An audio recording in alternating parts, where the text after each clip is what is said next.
Be me, 42 years old. Standing in my kitchen at 6 in the morning, staring at the coffee maker like it holds answers. Can't sleep anymore. Haven't been able to for months.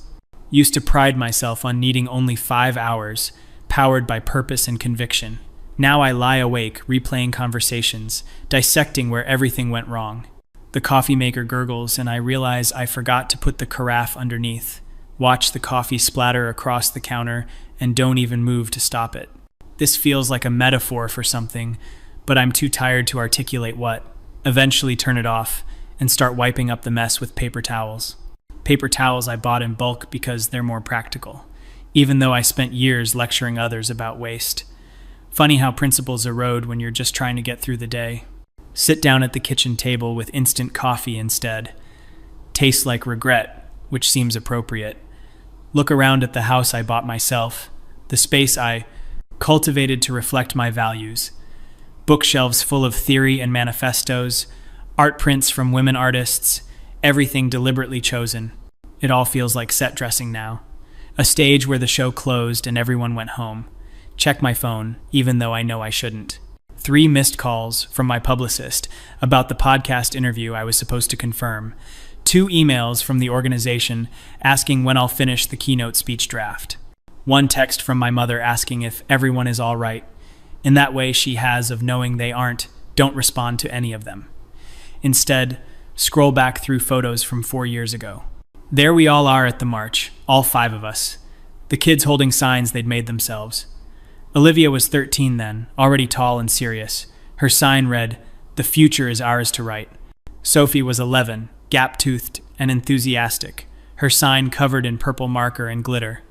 Marcus was 10, quiet even then but seemingly engaged, his sign simple, "Equality now." Look at my face in that photo, the certainty radiating from every pixel. I knew exactly who I was and what I was doing. I was doing it right, and everyone else was doing it wrong. The righteousness was a warm, constant presence, like a second heartbeat. Close the photos, and set the phone face down. Hear footsteps upstairs. Someone's awake.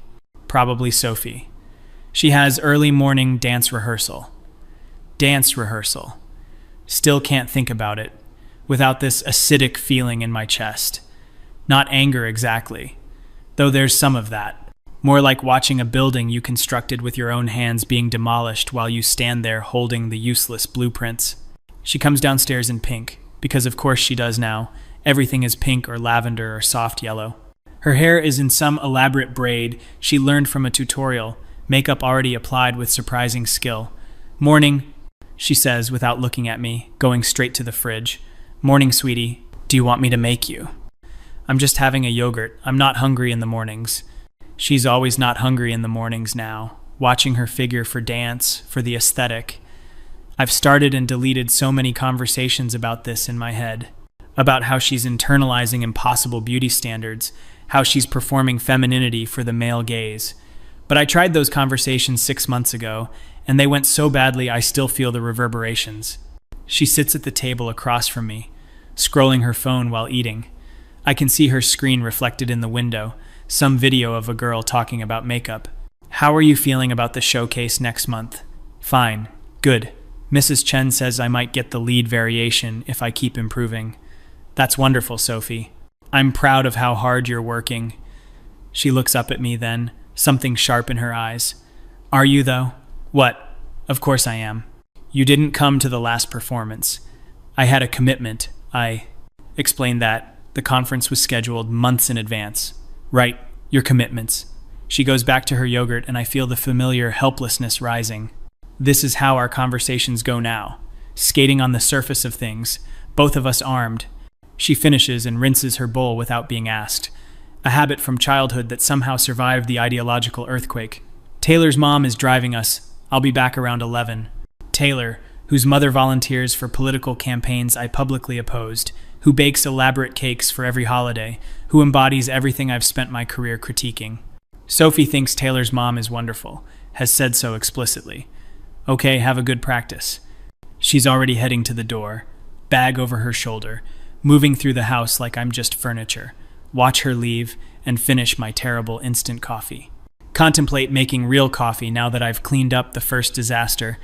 Decide against it. open my laptop instead. Look at the draft of the keynote speech I'm supposed to deliver. Raising the next generation of activists, parenting as political praxis. Stare at that title until the words stop meaning anything. I proposed this speech 8 months ago, when I still believed I had something to say on the subject. When I still believed my children were going to be my greatest success story. Used to mention them constantly in talks and articles, carefully anonymized but present. How I was raising them without gendered expectations. How I was teaching them to question everything. How my son played with dolls and my daughters built with blocks, and nobody was limited by arbitrary social categories. How we discussed consent and bodily autonomy and systemic oppression at the dinner table. How they were growing into conscious, critical thinkers who would change the world. The praise I got for this, the way other people looked at me with admiration and envy, the way I felt like I'd cracked some code everyone else was too conventional to see. Scroll to the section about teenage years, the part I can't seem to write, cursor blinking in the white space like a taunt. Close the laptop harder than necessary. Hear more footsteps upstairs. Olivia's alarm must have gone off. She takes longer to emerge. She's always been slower in the mornings. When she comes down, she's dressed in clothes that would have been unremarkable before but now feel loaded, feminine but not performative. She'd say if I asked just what she likes. She's wearing the necklace her boyfriend gave her, delicate gold chain with a small pendant. Boyfriend, a word I never thought would bother me but now sits in my mind like a stone. Not that she has a boyfriend, that's fine, that's normal. But the particular boyfriend she has, the particular way she is with him. Morning, Mom. Morning, honey. Want some breakfast? I'll make something. You eatin'? Just coffee. She gives me a look, the same look she's been giving me for months, like I'm a problem she's trying to solve. You should eat something. I'm fine, Liv. She makes herself eggs and toast with a competence that should make me proud. I taught her to cook, insisted all the kids learn, no gendered division of labor in this house. But somehow even her scrambling eggs feels like a repudiation now. She sits down with her plate and I brace myself without knowing exactly what for. So Dad called last night, there it is. Their father and I divorced when Marcus was 5, mostly amicable, mostly inevitable. We'd grown in different directions, wanted different things, the standard story. He lives 2 hours away, sees the kids regularly, pays his support on time. We've been successfully co-parenting for years without major incident. Except lately the kids have been mentioning him more, comparing, contrasting. Oh, how is he? Good. He asked if we wanted to spend part of the summer with him and Jennifer. Jennifer, the woman he married 3 years ago, and V, occupational therapist who volunteers at animal shelters. Perfectly nice, perfectly conventional, perfectly happy in her perfectly traditional marriage. The kids love her, have told me so, repeatedly. That sounds nice.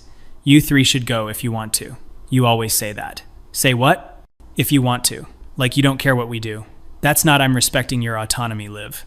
You're 17, you can decide how you want to spend your time.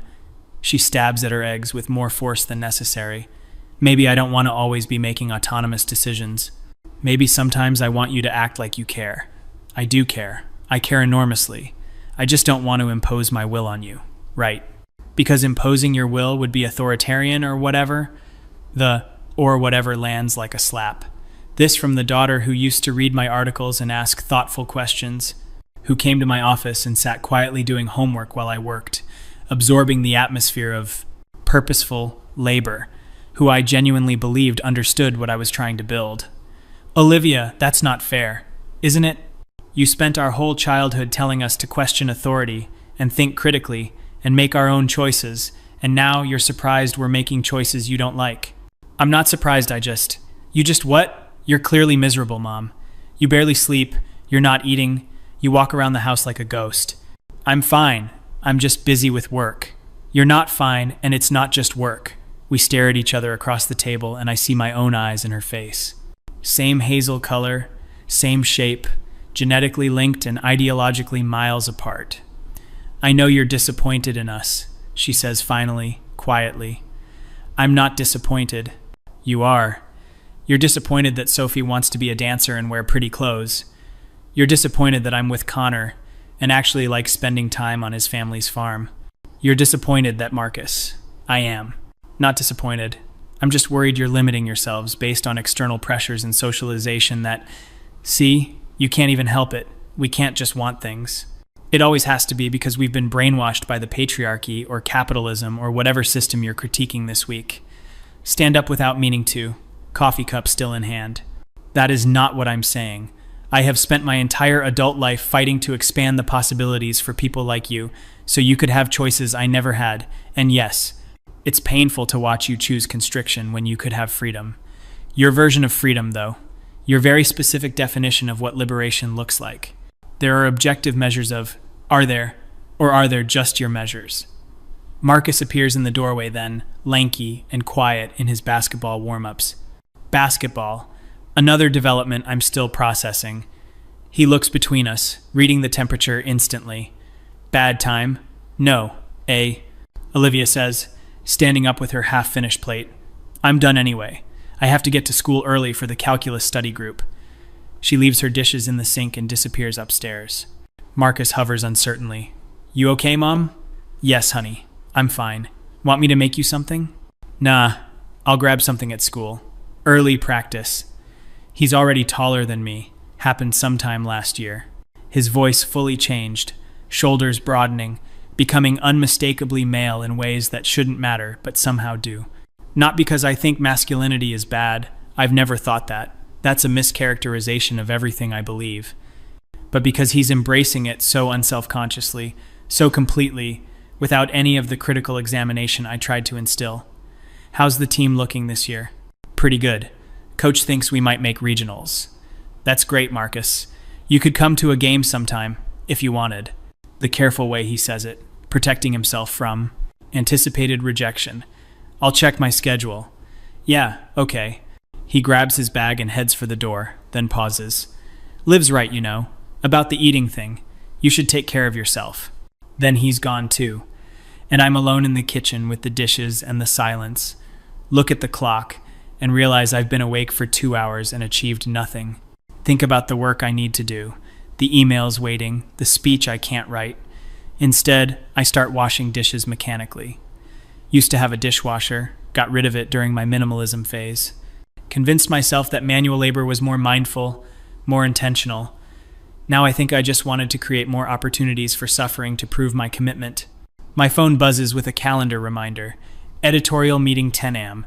The magazine wants a piece about motherhood and activism. My editor's been asking for months.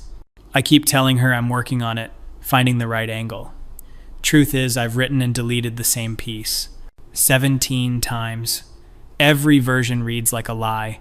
Dry my hands and go upstairs to shower and dress. Catch my reflection in the bathroom mirror and barely recognize who I see. When did I start looking so tired?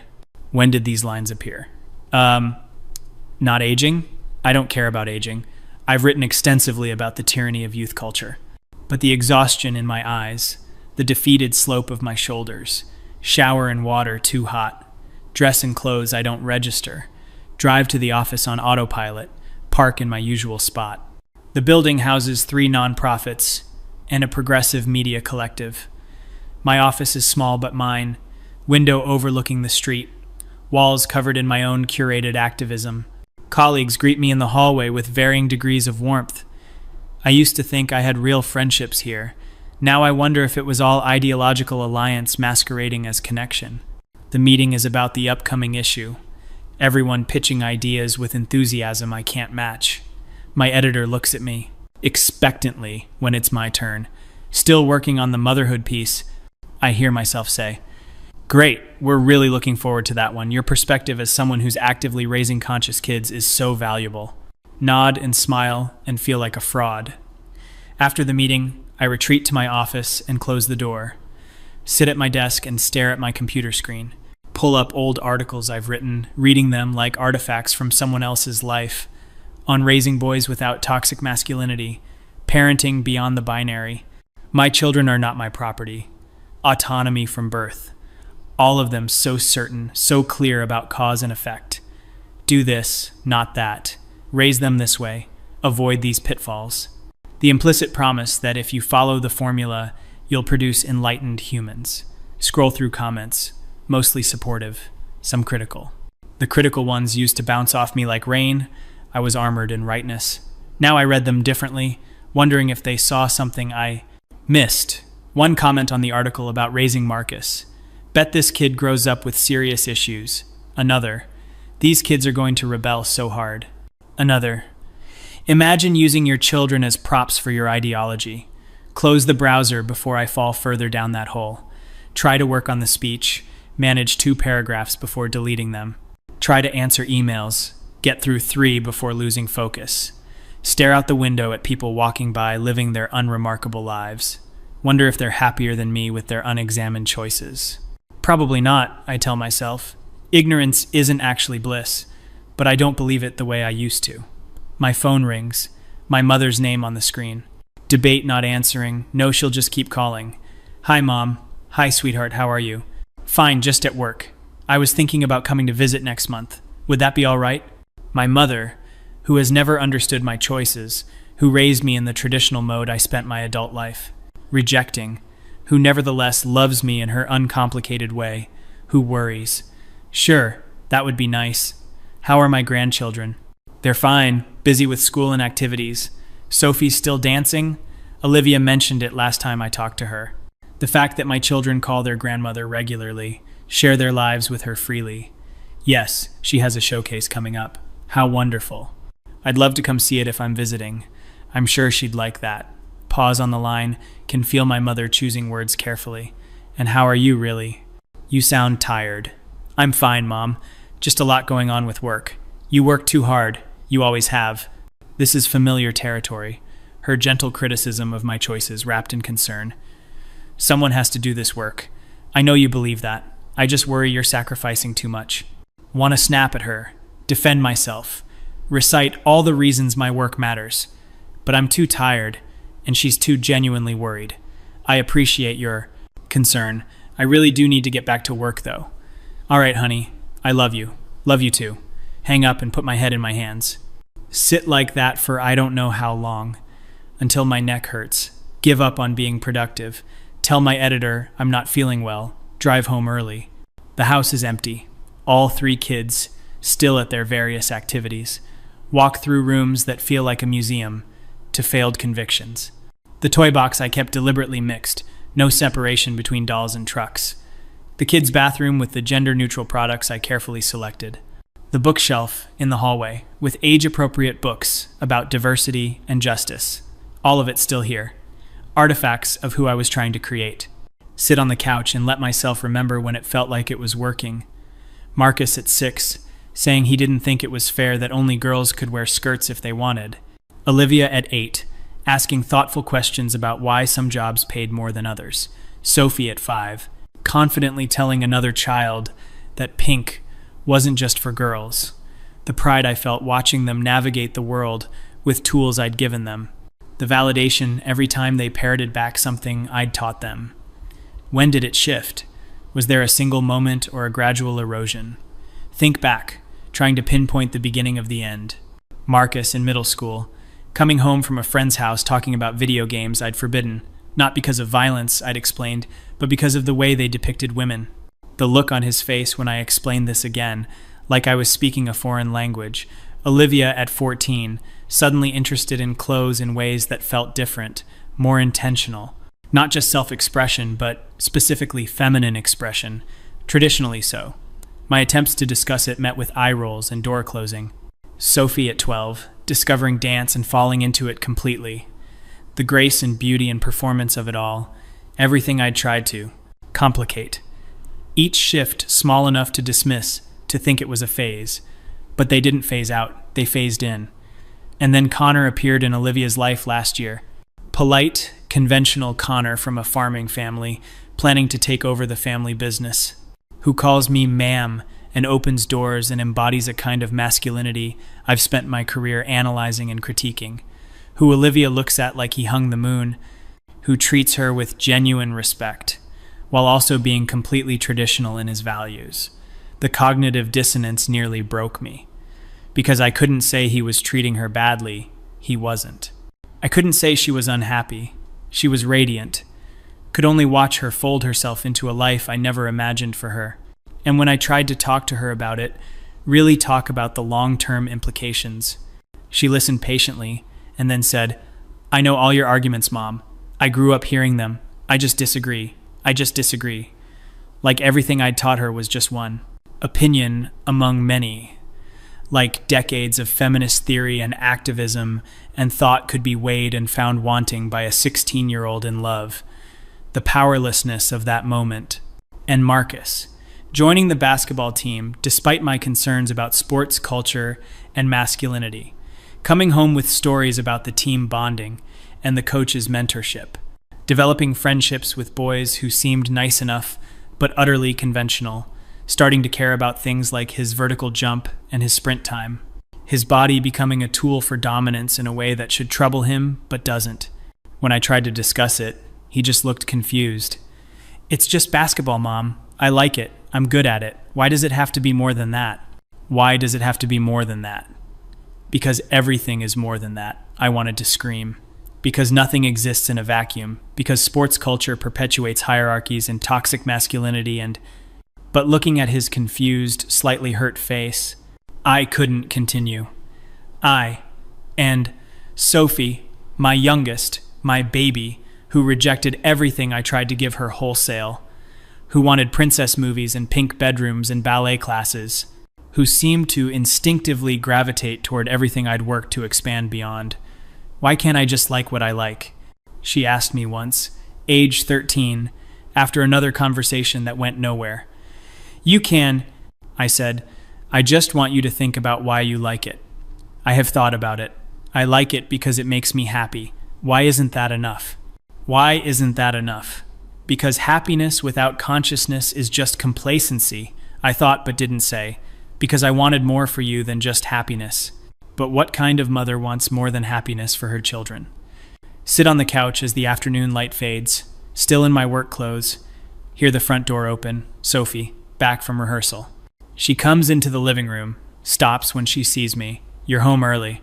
"Wasn't feeling well," she hovers, uncertain, then sits in the chair across from me. "Are you okay?" "Yes, honey, just a headache." She doesn't believe me, but doesn't push. "How was rehearsal?" "Good, really good actually. Mrs. Chen wants me to audition for the pre-professional company." That's really an achievement, Sophie. You've worked hard." "Yeah." Silence stretches between us. "You're not going to come to the showcase, are you?" The question lands in my chest like a weight. "I'm going to try.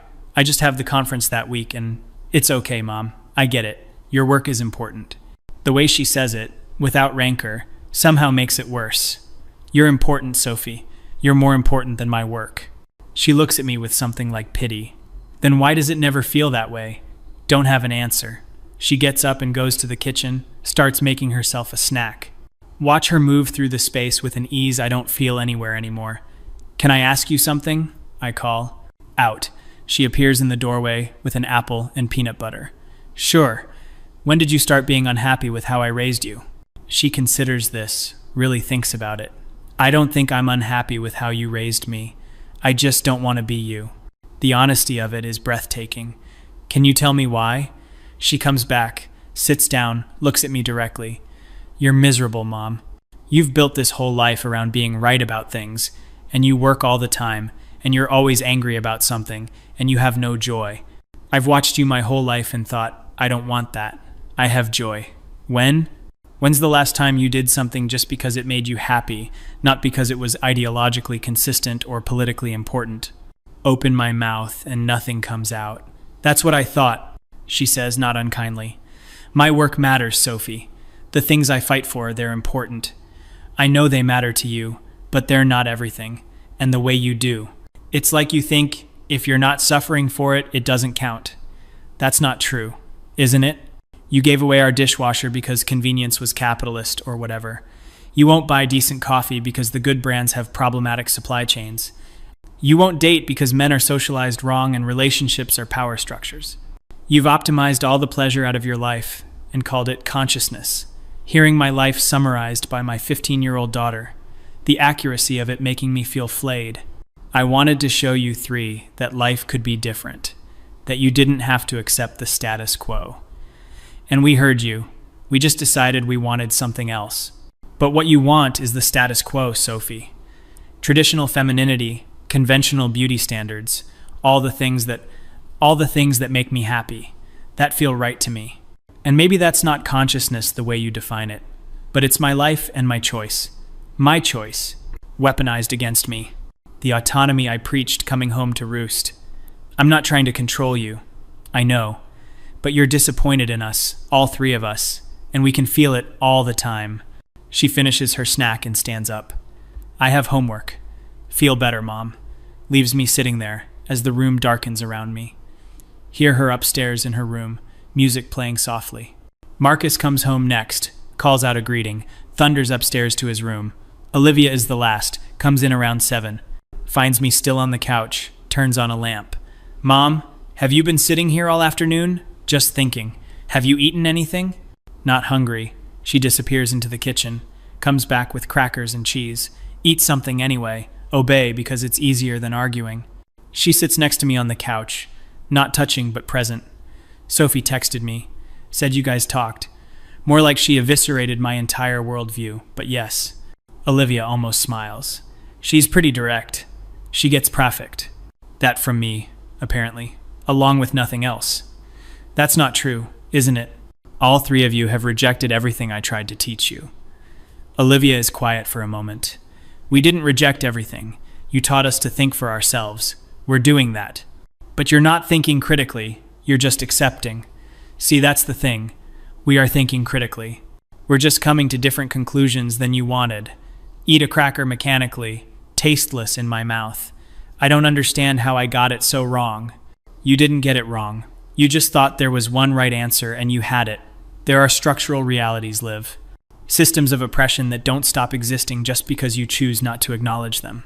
I know. I've heard the analysis 1,000 times, and some of it I agree with. But that doesn't mean your way is the only way to live a good life. Your way is going to limit you. My way is going to make me happy. Happiness isn't everything. Why not? Why isn't happiness enough? The same question Sophie asked, circling back. Because consciousness matters. Justice matters. Fighting for a better world matters. And I can't do any of that while also wearing dresses and dating Connor and maybe wanting to get married someday. You can, but you don't think I will. You think I'm selling out, betraying the cause, wasting my potential, realize I'm crying, and don't remember when that started. I think I'm watching you choose a smaller life than you could have. Olivia takes my hand, the first physical affection between us in months. Mom, listen to me. My life isn't smaller, just because it looks different than yours. I'm going to college. I'm going to have a career. I'm also going to have a family and a husband, and maybe live on a farm and make jam and host Thanksgiving dinner. And all of that is going to be my choice, my life, lived on my terms. But the terms have been set by what? By history? By society? Maybe. Or maybe I just like what I like and want what I want, and that's okay. It's not that simple. Why not? You're the one making it complicated. She squeezes my hand and lets go.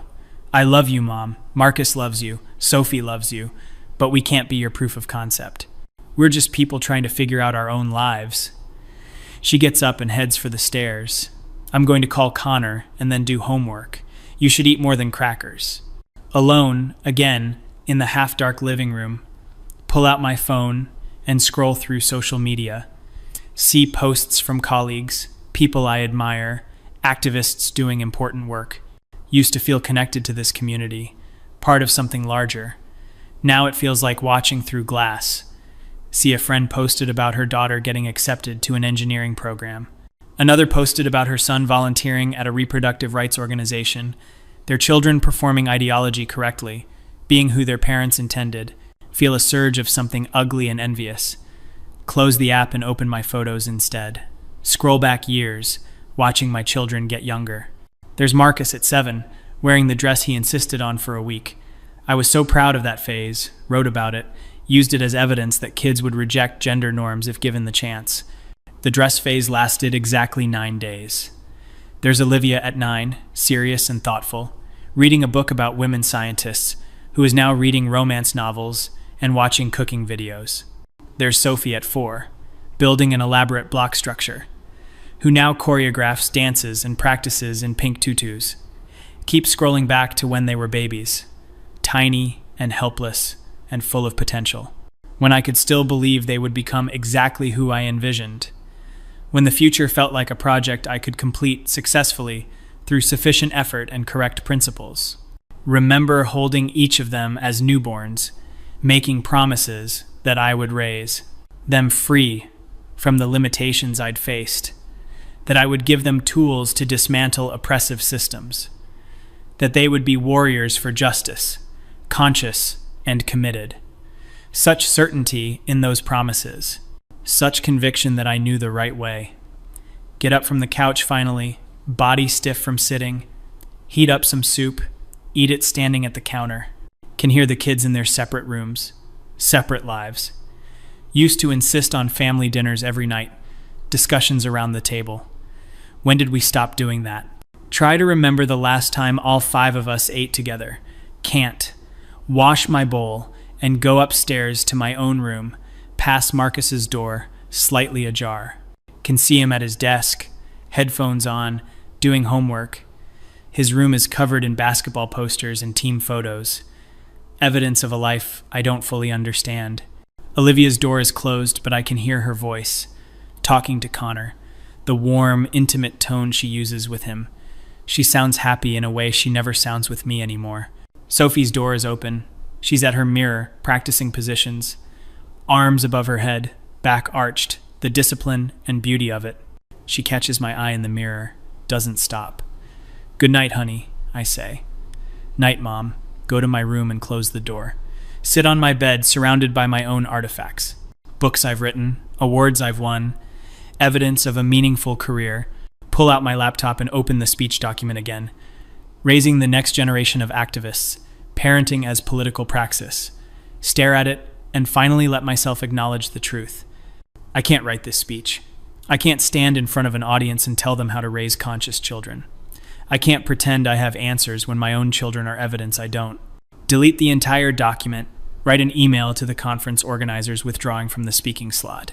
Cite personal reasons, apologize for the late notice. Send it before I can reconsider. My publicist is going to be furious. The organization is going to be disappointed. My reputation will take a hit. Don't care, can't care, too empty to care. Lie back on my bed, fully clothed. Remember a conversation with Olivia years ago. She must have been 12. She'd asked me what I wanted to be when I grew up. I'd explained I was already grown up. This was what I wanted to be. She'd looked confused and asked, "But are you happy?" I'd given her some answer about how happiness wasn't the goal, meaning was. She'd accepted this at 12, but clearly never internalized it. My phone buzzes with responses to my withdrawal email. Don't read them. Instead, open a text to my mother. "You were right. I work too much and I've sacrificed too much. I don't know how to fix it." Her response comes immediately. "You don't have to fix it all at once. Just start showing up for your children. The rest will follow." Showing up. Such simple advice. Why does it feel impossible? Because showing up means witnessing their choices, means watching them build lives I don't approve of. Means accepting that everything I believed about raising them was either wrong or incomplete. Means living with the evidence of my failure every day. The despair sits on my chest like a physical weight. This is what Sophie meant about me having no joy. This is what they all see when they look at me now. Someone who built her identity on quicksand and is slowly sinking. Fall asleep in my clothes with the light on. Wake up at 3 a.m. disoriented. Change into pajamas and get back into bed. Lie awake until my alarm goes off at 6. The next day is the same, and the day after that. Stop going to the office, claim I'm sick, work from home on things that don't matter. My editor calls. Concerned, I tell her I'm fine. My publicist calls, angry about the withdrawn speech. I let it go to voicemail. The kids move around me like I'm a ghost. Sophie leaves early for dance, comes home late, barely speaks. Marcus has practice and games and team dinners, a whole life elsewhere. Olivia spends weekends at Connor's family farm, comes back glowing. I drift through the house accomplishing nothing, until one evening about 2 weeks into this fog, there's a knock on my bedroom door. All 3 kids enter, clearly having planned this. My heart starts racing, fight or flight kicking in. "We need to talk," Olivia says, and they arrange themselves on my bed. I'm at my desk, spinning my chair to face them. We're worried about you, Sophie says. I'm fine. You're not fine, Marcus says, his voice certain. You've been in here for 2 weeks, barely eating or sleeping or doing anything. I'm just taking some time to what? Fall apart? Olivia's voice is sharp. Because that's what's happening. I'm dealing with some things. You're dealing with us? Sophie says. With the fact that we're not who you wanted us to be. The directness of it steals my breath. That's not... Mom, stop. Marcus leans forward, elbows on his knees. We know. We've always known you. We're disappointed. I'm not disappointed in you three. I'm disappointed in myself. Olivia shakes her head. No, you're disappointed in us. You can say it. We can handle it. Look at their faces. These strangers who used to be my babies. I don't understand how I raised you with consciousness and critical thinking, and you still chose. Chose what? Sophie's eyes flash. Chose to be happy? Chose to live lives that feel authentic to us? Ever.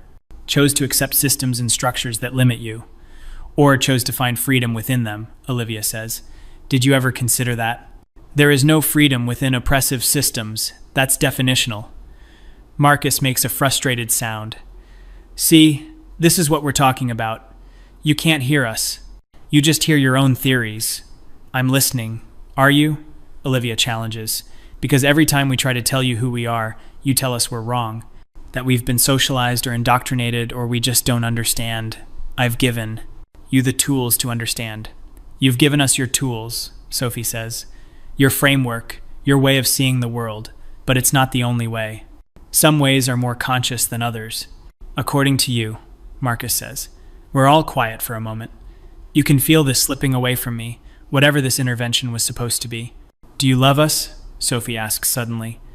The question is so unexpected, I just stare at her. What? Of course I love you. How can you even ask that? How can you even ask that? Because it doesn't feel like you love who we actually are. It feels like you love who you wanted us to be. The words land like blows. That's not true. I love you exactly as you are. Then prove it, Olivia says. Come to Sophie's showcase next week. I have the conference. You withdrew from the conference, Marcus says. Sophie told us. Of course they talk to each other about me. Come to my showcase, Sophie repeats. Sit in the audience and watch me dance, and don't think about whether it's feminist enough or whether I'm performing femininity for the male gaze or any of that. Just watch your daughter do something she loves. And come to one of my games, Marcus adds. Just one. Watch me play basketball and be good at it and enjoy it without analyzing the toxic masculinity of sports culture. And have dinner with me and Connor, Olivia says. Actually get to know him instead of seeing him as a symbol of traditionalism you need to deconstruct. They're all looking at me, waiting. This is the moment. I can say yes and mean it, and show up for their lives as they actually are, or I can continue mourning the children I thought I'd have. The choice shouldn't be this hard. I want to, I hear myself say, and my voice cracks. I want to be there for you. I just don't know how to reconcile. You don't have to reconcile anything, Olivia interrupts. You just have to show up. There's that phrase again. Just show up. As if it's simple. As if it doesn't require dismantling everything I've built my identity around. What if I can't give you what you want? The admission feels like failure. What if I can't just accept your choices without critique? We're not asking you to abandon your beliefs, Marcus says. We're asking you to make room for ours, even when yours are objectively more limiting. Sophie actually laughs, but it's not unkind. See, you can't help yourself. Our choices are limiting. Your choices are liberating. There's no world where you're wrong and we're right. Because there are actual frameworks for analyzing these things, actual theory and research. And, Mom, Olivia's voice is gentle now. What if you're not happy because you're so busy being right? The question echoes what Sophie said before. What my mother has implied for years. What I've been avoiding confronting. My work is important. We know, Marcus says. We're not saying it isn't. We're saying maybe it's not everything. What else is there? They look at each other, some silent sibling communication. Us, Sophie says finally. There's us, your actual children, not your theoretical children. We're here, and we love you, and we want you in our lives. but not if it means constantly being measured against your ideology and found wanting. Feel tears starting and don't try to stop them. I thought I was doing everything right. You did the best you could, Olivia says. You raised us to think for ourselves. We're doing that. It just doesn't look like you expected. You're supposed to be better than I was. We are better, just in different ways. Cry harder. Years of certainty crumbling. Sophie gets up and comes over, hugs me awkwardly, then Marcus, then Olivia, and we're all tangled together. There haven't held them like this in years.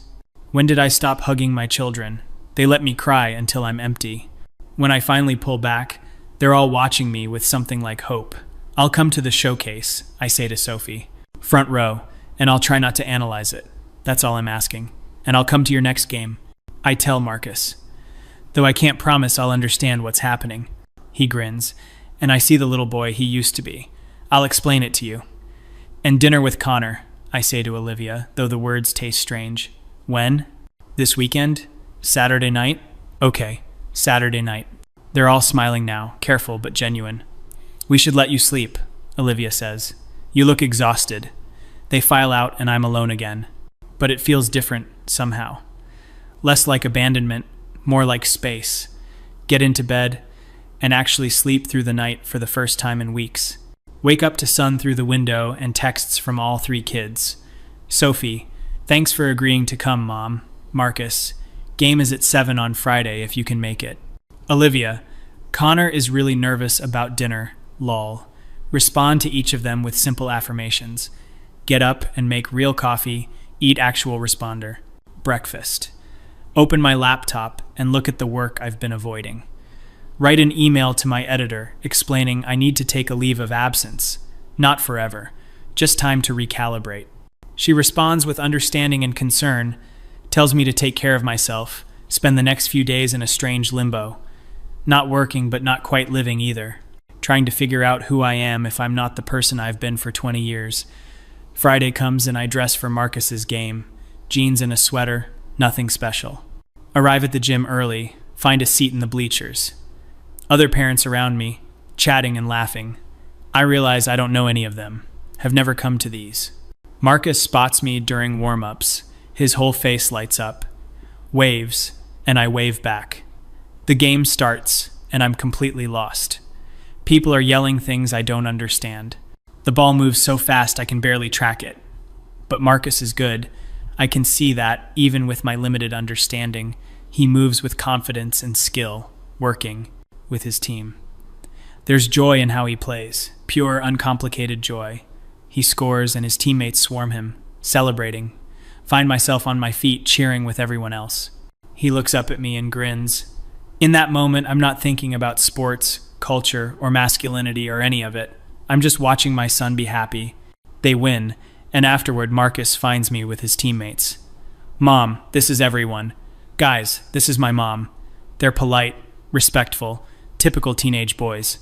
Not the toxic masculine nightmares I'd imagined.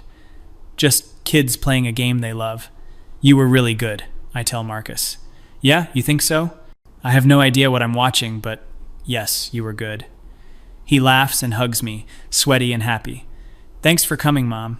It means a lot. Drive home feeling something I can't quite name. Not happiness exactly, not yet, but maybe the absence of despair. Maybe that's enough for now. Saturday night, I dress for dinner with actual effort. Olivia picked the restaurant, somewhere casual but nice. Meet them there, and Connor stands when I arrive.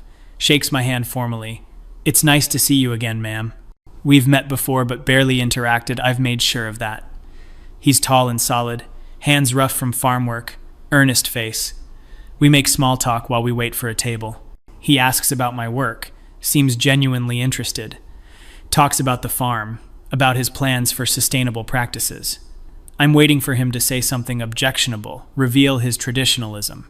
But he's just nice, respectful to Olivia in ways I can't critique. He asks her opinion, listens when she talks, clearly adores her. Watch them together and see real partnership. Different from what I would have chosen, but real nonetheless. Over dinner, I ask him questions I should have asked months ago. About his family, his goals, what he loves about farming. He's thoughtful in his answers, Clearly hasn't examined things through my frameworks, but has examined them through his own. Talks about stewardship and community and legacy. Values I've dismissed, but hearing him articulate them, they sound less hollow. Olivia is glowing, watching us interact. Connor's teaching me about crop rotation, she says at one point. And she's helping me with the business side, he adds. She's way better with numbers than I am. They have plans, real plans, for building something together. Not the life I imagined for my daughter, but a life she clearly wants. The life she's choosing. What do you think, Mom? Olivia asks as we're finishing dessert. I think he makes you happy, and that's not nothing. She reaches across the table and squeezes my hand. It's not nothing, she agrees. Drive home alone and sit in my car in the driveway. Everything I believed is still in my head, all the theory and analysis. But it feels less solid somehow, less totalizing. Like maybe there's room for something else alongside it. Finally go inside and find Sophie in the kitchen making tea. How was dinner? Good. He's a good person. Your sister's boyfriend. He is. He makes her really happy. Sophie pours 2 cups and hands me one. We sit at the table together in comfortable silence. Are you still coming on Wednesday to the showcase? I promised I would. I know. I just wanted to make sure. I'll be there, Sophie. Front row. She smiles into her tea. You don't have to love dance or think it's feminist or anything. I just want you to see me. I want to see you. I'm sorry I haven't been. It's okay. Well, it's not okay, but I understand it's hard for you. My 15-year-old daughter understanding my emotional complexity. When did she get so wise? When did you all grow up? I ask her. I don't know. You were there for most of it, just looking at something else. The truth of that sits heavy. I was so sure I knew what I was doing. You did know what you were doing. You just didn't know what we'd do with it. Wednesday arrives, and I'm nervous in a way I wasn't for the game or dinner. Dance feels different, more loaded. Sophie in pink performing femininity on stage. Everything I've critiqued, embodied by my daughter. Arrive early, get a seat in the front row as promised. Read the program, find Sophie's name listed several times. She's in more pieces than I realized, clearly a featured dancer. The lights dim and music starts. Watch young dancers perform with varying levels of skill. Then Sophie comes on stage and something shifts. She's transformed, fully present in a way I've never seen. The technical skill is obvious even to me, but it's more than that. She's telling a story with her body, communicating something wordless. There's power in it, real power. Not the power I've spent my career defining, but power nonetheless. The strength required for those movements, the discipline, the artistry. She's in complete control of her body and the space, commanding the audience's attention through skill and presence. Watch her and feel. Something crack open in my chest. This is my daughter. This is who she chose to be, and she's magnificent. The piece ends, and I'm on my feet applauding before I realize I'm standing. She takes her bow and finds me in the audience. The smile on her face is worth everything. Wait after to congratulate her with the other parents. She comes out in street clothes, hair still pinned up, glowing, throws her arms around me. You came. You actually came. Of course I came. Sophie, you were incredible. Yeah? Really incredible. I had no idea you were that good. I tried to tell you. I know. I'm sorry I didn't listen. Meet her dance teacher, who praises Sophie's dedication and growth. Other parents congratulate her. She's clearly respected here. This whole world she built without me. Drive her home, and she talks about the performance, what went right and wrong. I listen without trying to redirect or reframe. Just listen to my daughter talk about something she loves. When we get home, Marcus and Olivia are waiting. How was she? Marcus asks. Absolutely amazing, I tell them honestly. Sophie blushes and they high-five her. We end up in the living room together, all 4 of us, talking about the performance and the game and Olivia's upcoming visit to the farm. Just talking, like a family, like we haven't in years. The next few weeks are strange. I'm not working, not actively pursuing anything, just trying to be present for the life happening around me. Go to more of Marcus's games, slowly learning the rules. Have dinner with Olivia and Connor again. He's growing on me despite myself. Watch Sophie practice at home, her discipline and focus. Start cooking dinner regularly, insisting we eat together.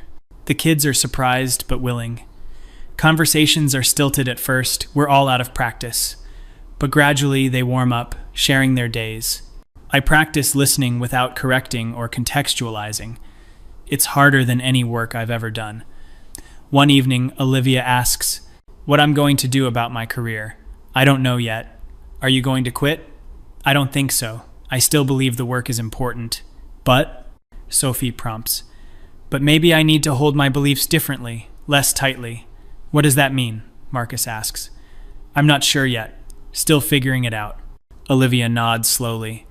I think that's good, Mom. The certainty was kind of a lot. Was I really that bad? They all exchange glances. You were pretty intense, Sophie says diplomatically. Everything had to mean something, Marcus adds. Nothing could just be what it was. I wanted you to think critically about the world. And we do, Olivia says. We just don't always come to your conclusions. Nod and take this in. Still working on not arguing. My mother visits the next month and is shocked by the changes. You look different, she says, studying my face. I'm sleeping more. It's more than that. You look less. Miserable? I was going to say burdened. We're in my kitchen, the kids at school, just the two of us. I've been trying to let some things go. Like what? Like needing to be right all the time. Like controlling how my children turn out. Like thinking I have all the answers. My mother is quiet for a moment. That must be hard for you. It's been excruciating, actually. She laughs softly. I imagine so. You've always been so certain about everything. You never were. Certain, I mean. No, I mostly just tried to love you and hope for the best.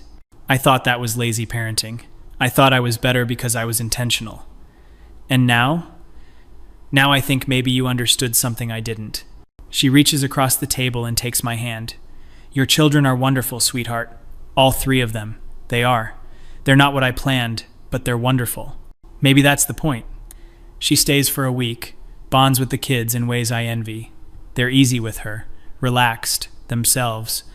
Comes watch her with them and see what I couldn't give. Uncomplicated acceptance, joy in who they are. After she leaves, I sit with the loneliness. Realize I've lost most of my friendships over the years. People fell away, or I pushed them away when they didn't meet ideological standards. The community I thought I had was really just a network of like-minded professionals, not friends, not really. Start thinking about what I actually want.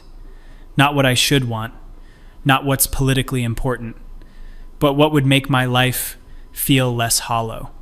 The answer, when it comes, is simple and devastating. I want connection. I want joy. I want to know my children as they are. I want to stop being afraid all the time.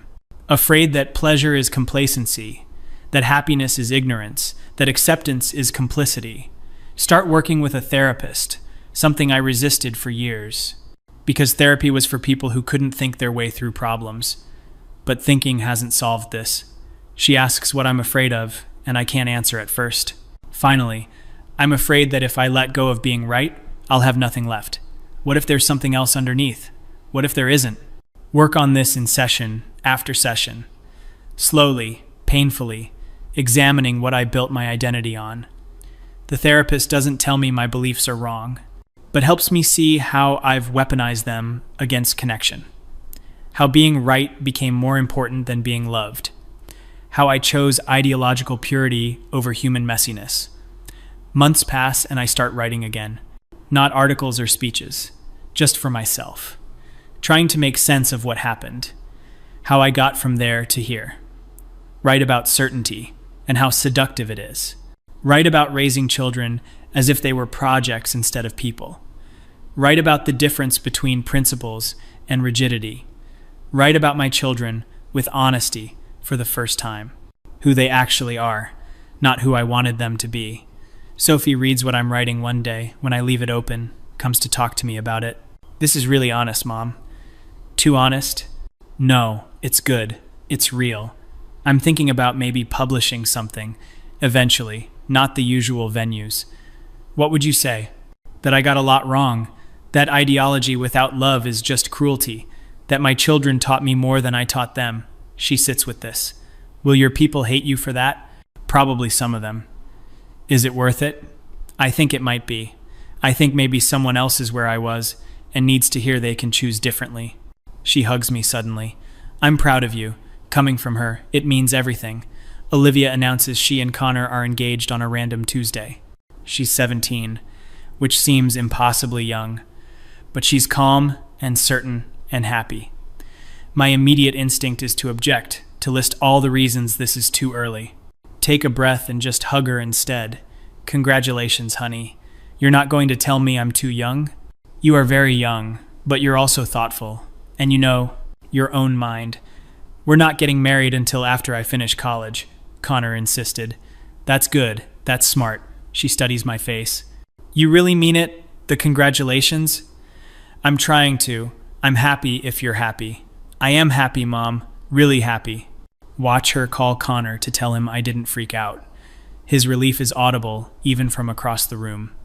Realize he was genuinely worried about my reaction. What kind of person did I become that people fear my responses? Marcus gets recruited to play basketball in college. A small school, but a good program. Partial scholarship. He's ecstatic, and I'm genuinely proud. Go to his signing day at school, watch him make it official. Other parents congratulate me, and I accept it awkwardly. I haven't been part of this community. They don't quite know what to make of me. But they're kind anyway, generous. Marcus gives a short speech thanking his coaches and teammates and family. Mentions me specifically. Says I believed in him even when he wasn't sure I did. The almost lie of it is both generous and painful. But I'm trying to be who he's describing, trying to become someone worthy of that grace. Sophie gets into the pre-professional company. Youngest dancer they've accepted in years. She's over the moon, already planning her training schedule. Ask if I can take her to dinner to celebrate. Just the two of us. She's surprised but agrees. Over pasta and breadsticks, I ask her about her dreams, not to critique them, just to understand. I want to dance professionally, maybe in a company, maybe on Broadway. I want to teach eventually. Those are good goals. You think so? I think anything pursued with your level of dedication is worthwhile. Even if it's not changing the world, maybe it is changing the world. Just not the way I thought change had to look. She considers this. I'm never going to be a feminist the way you are, Mom. I know. Does that still bother you? Honestly, sometimes. I'm working on it. She appreciates the honesty. I don't think I'm betraying women by wanting to dance or wear pretty things or eventually get married and have kids. I'm trying to understand that. Are you getting there? Slowly. Very slowly. She reaches across the table. Thank you for trying. That's actually all I wanted. Just for you to try. Cry a little in the restaurant. Don't even care who sees. My youngest daughter comforting me while I grieve my own rigidity. Start accepting speaking invitations again, but different ones. Smaller venues, different audiences. We'll talk about what I learned instead of what I know.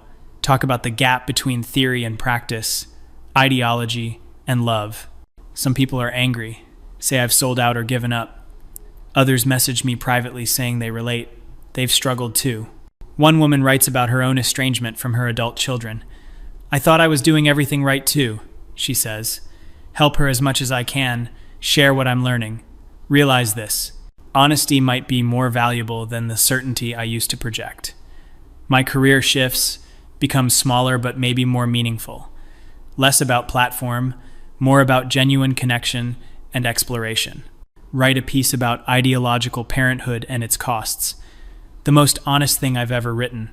It's controversial, generates exactly the backlash I expected, but also generates conversations that feel real. People wrestling with similar questions, similar failures. Maybe this is what I should have been doing all along. Sitting with questions instead of insisting on answers. It's fall when we all sit down for a family meeting. The kids initiated it, said they wanted to talk. Brace myself for whatever comes. We've been thinking, Olivia starts, about Thanksgiving. Okay, we want to do it here, all of us. And we want to invite Connor's family and Dad and Jennifer. The thought of hosting that many people, playing happy family with my ex and his wife. And Grandma, Sophie adds. She should come too. That's a lot of people. We know, but we want our families to know each other, to be together. Connor's mom is going to bring her famous green bean casserole, Olivia says, and Jennifer offered to do the turkey, Marcus adds. We thought you could do your stuffing, Sophie says. Everyone loves your stuffing.